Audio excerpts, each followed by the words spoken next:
Hey, how's it going? This is the Hammered Airsoft Smith with my 5,000 round review on the G&G CM16 gas blowback rifle. It is heavily based off of Colt's M4A1.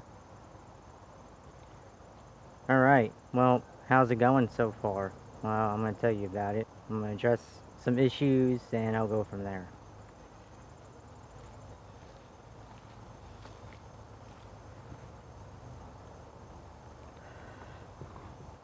One issue I've had, before I continue, viewer's discretion is advised. I've been over a lot of these issues before, but I'm going to say my piece on this one, okay? Unless there's an update video or I just feel like doing a video, whatever, moving on. One issue is the misfeeding issue. It's notorious. Pretty much all you need to do is re-shim the rubber on the inner barrel that's in front of the hop-up chamber. I will not show you how to do that, not right now, but there are plenty of videos on YouTube. Go check out Just BB Guns channel, okay? The phenomenal video on the G&G CM16. Okay. So that was a misfeeding issue. You reset the hop. I mean, not the hop, but you reset that rubber and you're good to go. I only had to reset it twice. That's not bad, being how I've had this for just about 6 years, and again, 5,000 rounds through it. Another issue I've had is the gas dispersing when you insert a magazine. Now again, referring back to Just BB Guns, this man shows you the proper way you need to manipulate the gas carbine. There's a specific way that it likes to be manipulated, but you know, that's not really all that weird, because if you think about it, most firearms are that way, whether it be airsoft or real firearms. Like, for example, a lot of it is relying on the safety when you're reloading and making sure the hammer is cocked. Before you insert a magazine, charge the T-handle, flip the safe, insert magazine, charge the handle, the load one in the chamber, safe, and then until you're ready to shoot. When it runs empty, charge the handle, take the magazine out, you know, rinse and repeat. But I've noticed on mine, particularly, I don't need to charge the handle when I'm reloading.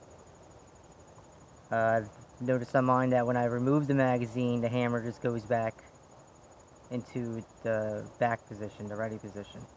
I insert a magazine and usually the gas doesn't disperse. So if you're not inserting the magazine correctly under the correct conditions, then you're going to get some gas disperse. More so than usual. Sometimes I'll get like a little psst, but that's it. It's like someone's like, hey, I got a secret. Yeah, I'm gonna leak. Okay. Not a big deal because it doesn't do it a lot. It doesn't disperse a lot of gas at once, all that often, and it doesn't do the, all that much anyway. It's not even that big of a deal. These little things I'm mentioning are things that I've overcome. They're not big problems. And again, you gotta look at this one as kind of like a prototype. This is version 1, version 2, going back to that.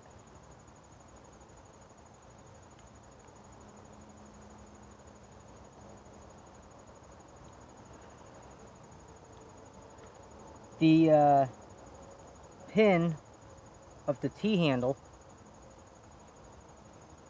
over time of firing, of course, the inertia of the blowback that does exist, whether it's airsoft or not, whether you like it or not, there is blowback.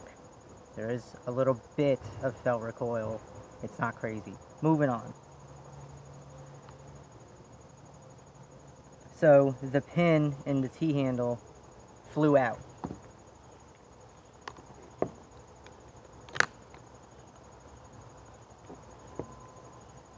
Right there, hopefully you can see that when I'm pointing.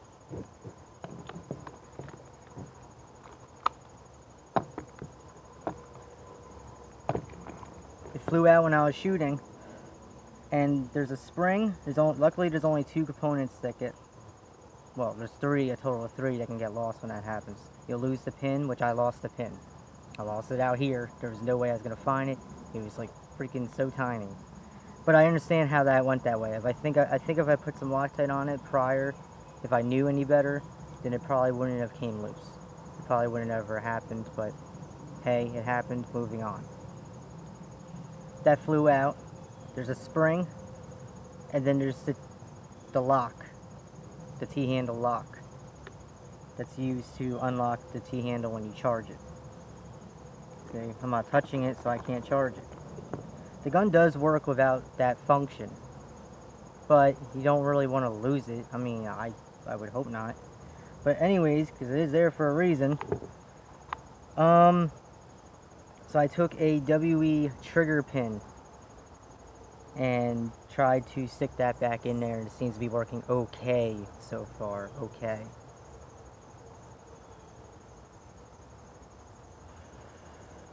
And that being said, your gun's not breaking or falling apart. Well, it kind of is falling apart. Hold on. It's not how it sounds. Like anything else, whether it be real steel or airsoft, parts over time will get loose. Again, the inertia, the felt recoil. I was doing a lot of rapid fire too that day. A lot of full auto, and that's when, ping, bye. And I actually looked for a while. Yeah, persistent. Yeah, so some of these parts will get loose, not a big deal.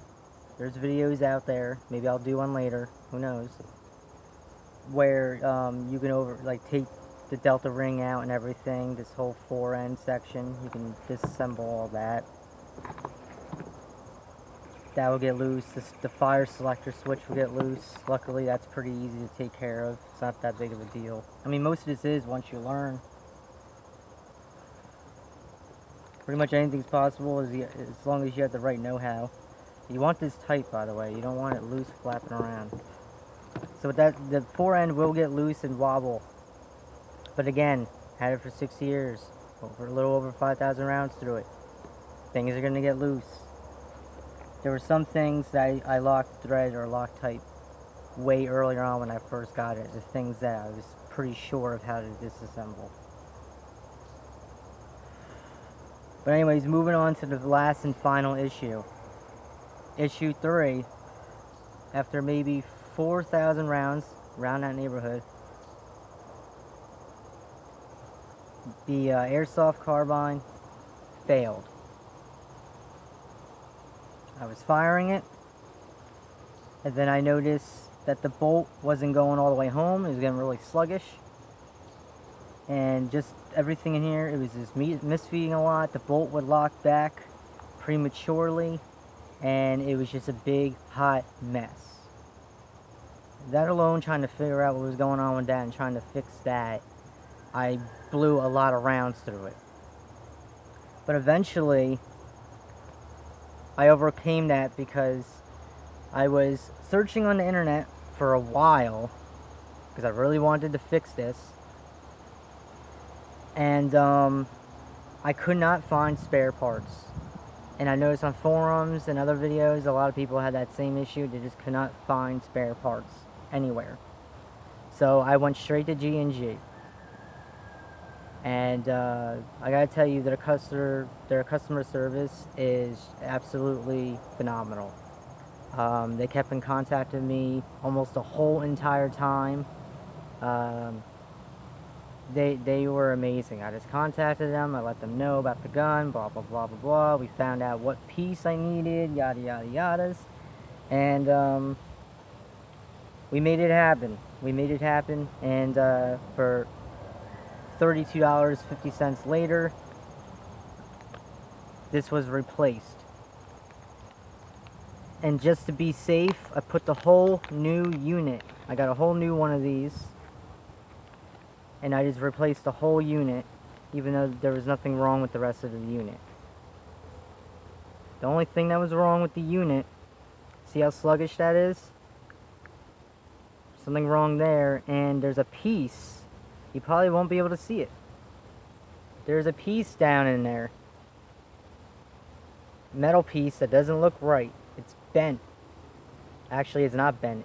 It's completely snapped, and I could not get that out. Actually,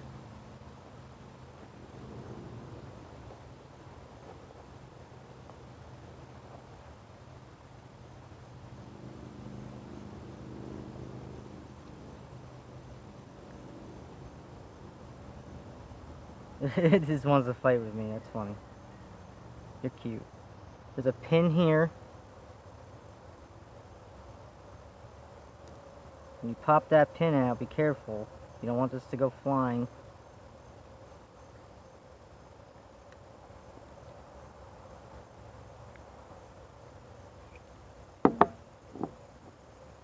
There it is. Completely snapped. I don't know what caused it for sure. I wish I knew so I can say, but that piece snapped.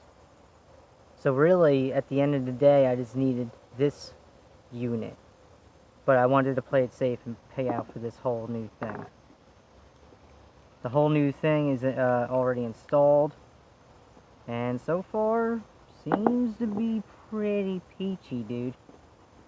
Yeah, one more thing. I guess I could attempt to show you guys how this...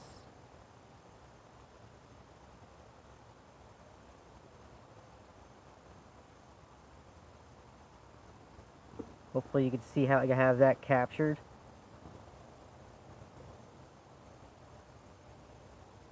There's a spring, it's captured, and you have to...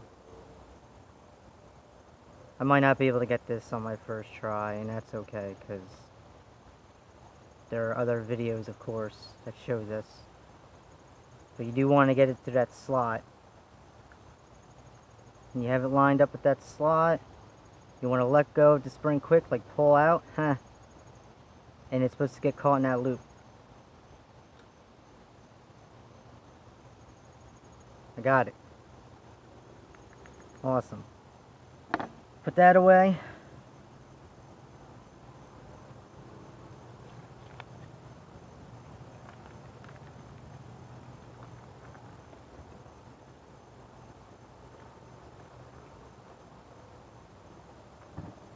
We're gonna have a little bit of awkwardness. Why not?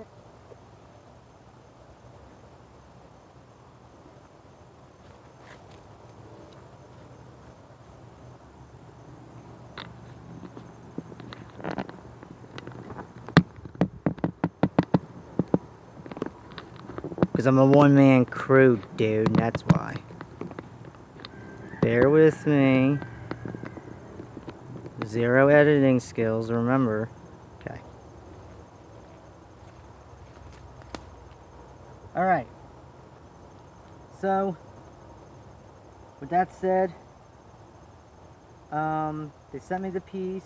It was cheap. As far as I know, the shipping was free. They were incredible. And they sent me some free stuff. I don't know if they do this with everything, I don't know, but there was stuff in there that I didn't order. And one of which is this G&G hat. I don't normally like bent bill hats, but this one I feel is really comfortable, it's nice. And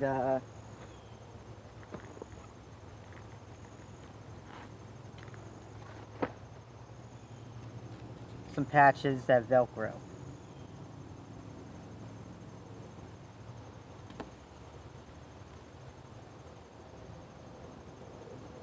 Okay.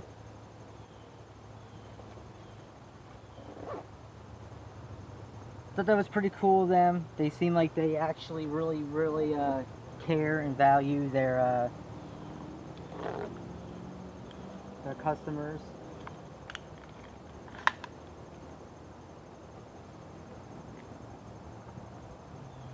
So G&G's customer service is very good. Very good. I'm very happy with them.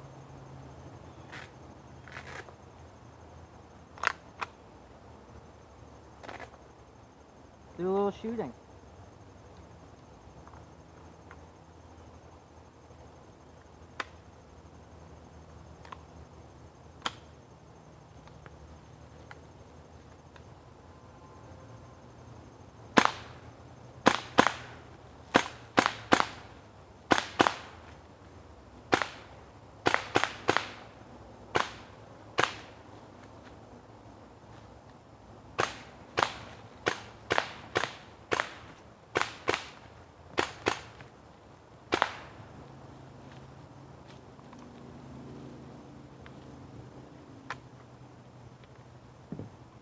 Like I stated, when I removed the magazine, that click was the trigger resetting.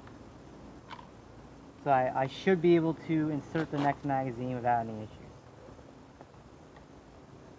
Overall, despite the failure in the little things,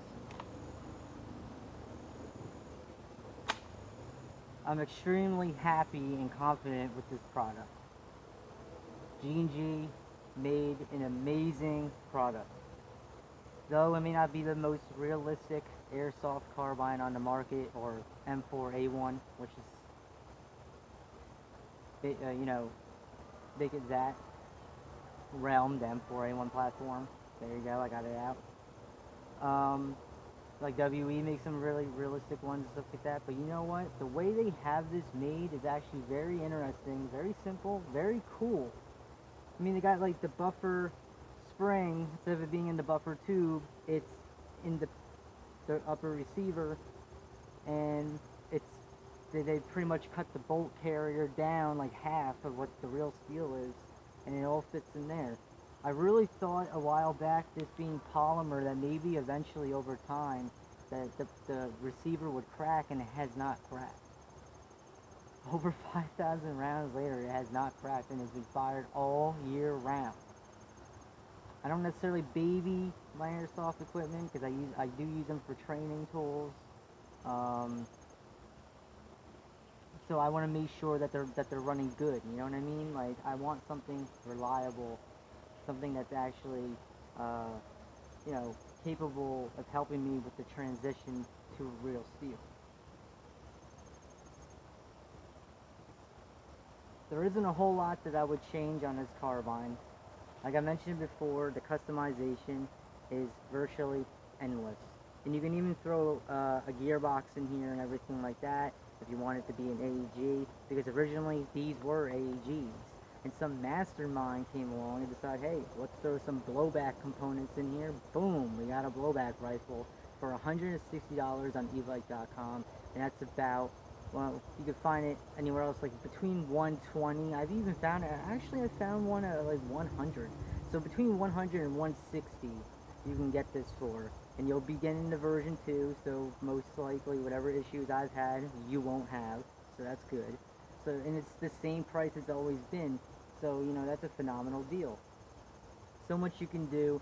And going back to, you know, things I wouldn't change or would change or whatever, I do want to get the original 733 stock for this, because I like the classic look, and I do want to get a wooden pistol grip and a wooden forend. And then with that said, I'll be pretty cool with, you know, my setup. The flash hider I still haven't been able to remove. I would like to remove it so I could put a different one on there, or even my Cybergun suppressor. That looks sweet on here, but you know, I don't want to mess with that too much. I'm going to shoot a little bit more.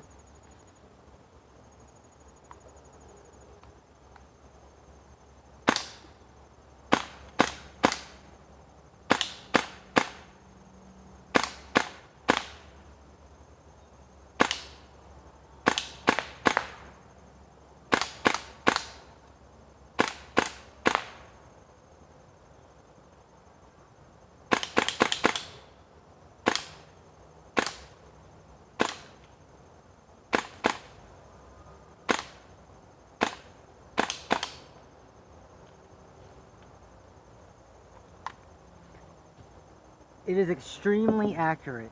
Extremely. Like, man, this thing makes me feel confident enough that I can just, like, drive tacks with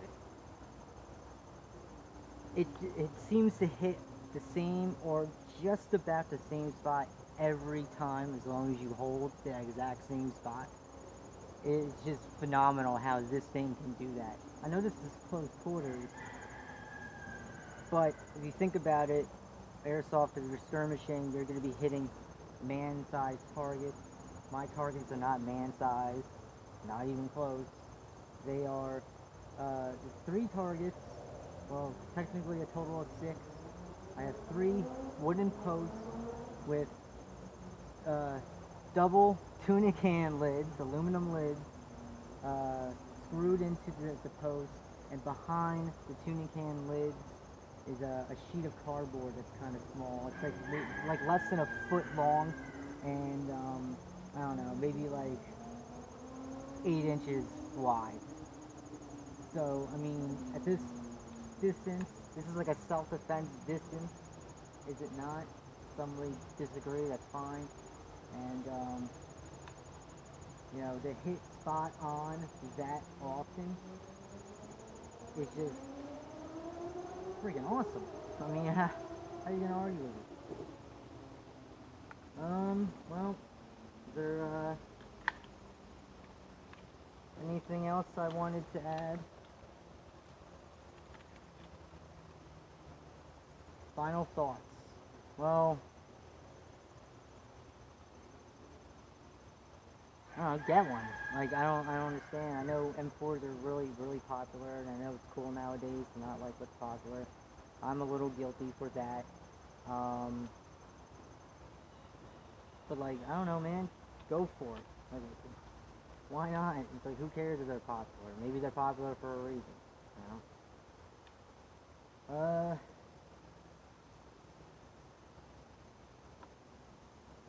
I think I'm in a box here. I think I'm in a box. Well, hold on a minute. Some more awkwardness.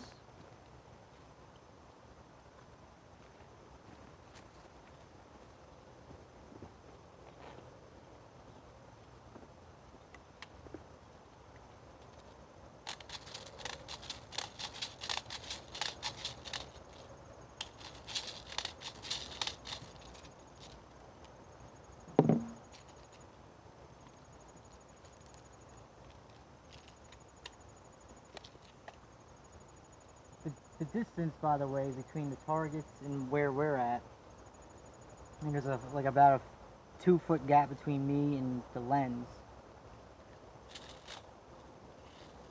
I mean, I usually use pistols.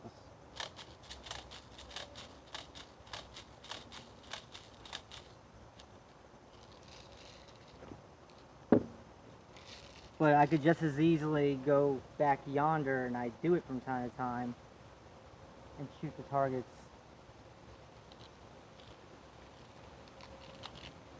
Usually, the G&G, M4, and the Swiss Arms M6 Black Eagle are the only ones that can really reach from all the way over there to here and effectively hit a target.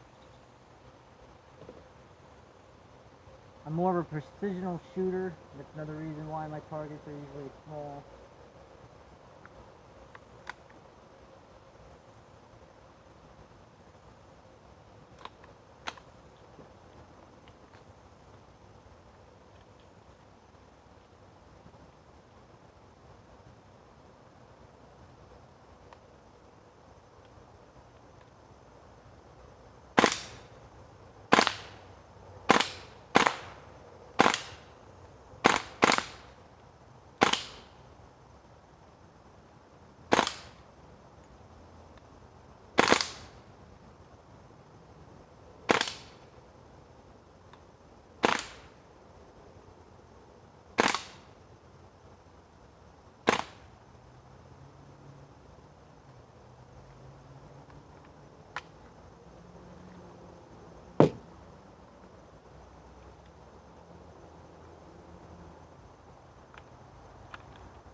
Get it together, dude.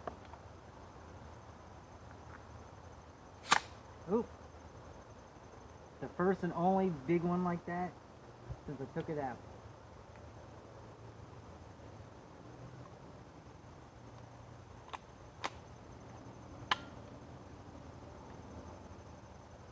And I didn't put it on safe.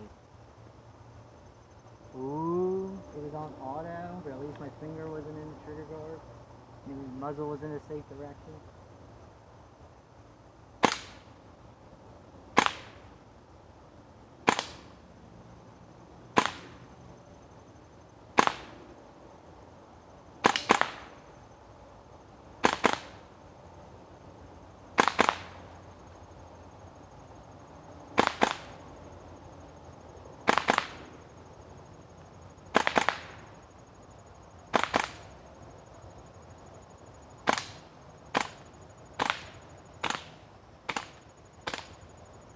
low on gas. Yep.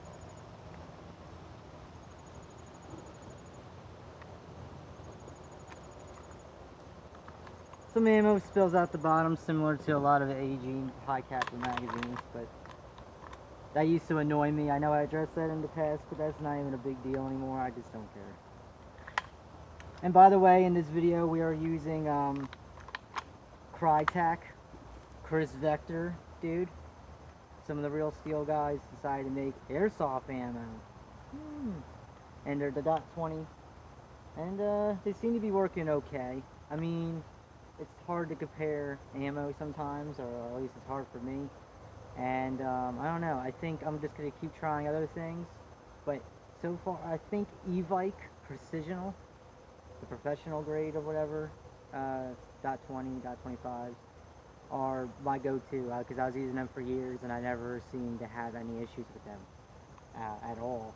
These, I don't know, I'm not sure. I don't know if it's because lately I haven't been shooting as much, so I'm a little rusty, or the freaking, or it's the ammo, or maybe I'm a little too tense, because if you're a little too tense, that's going to mess with, you know, fatigue, and mess with your sight picture. Well, not your, well, yeah, your sight picture, because you might be a little shaky for whatever reason. But hey, you know.